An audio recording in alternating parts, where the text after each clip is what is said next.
घर जाने का मन नहीं करता। क्या सीख रही है? मेहंदी, मैं मेहंदी आर्टिस्ट हूँ। तो अभी तक कुछ इनकम हो रहा है? जी, आ गई है लगानी तो। मुझे पहले कुछ नहीं आता था, बहुत कुछ आ गया है यहाँ आके। यहाँ पर ब्यूटिशियन कर रही हूँ। मेरा नाम निशा मलिक है और तकरीबन मुझे 1.5 महीना हो गया आते आते, और इंशाल्लाह बहुत कुछ आ गया मुझे।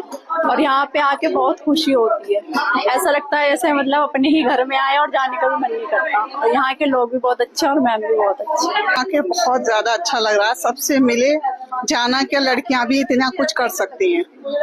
शगुफ्ता मैम माशाल्लाह ताला, अल्लाह ताला इनको बहुत अच्छा मुकाम दे, ऊंचाइयां दे, बुलंदी दे। और माशाल्लाह जैसे शगुफ्ता मैम एकेडमी चलाती हैं, हर औरत के लिए, हर लेडीज़ के लिए, उसको उसकी जैसे वो कंफर्टेबल होती है उसको उसके अकॉर्डिंग लेके चलती हैं। वो जिस भी फील्ड में जाना चाहती है, जिस भी तरह का काम करना चाहती है, वो उसको अवेलेबल कराती हैं हर चीज़ से।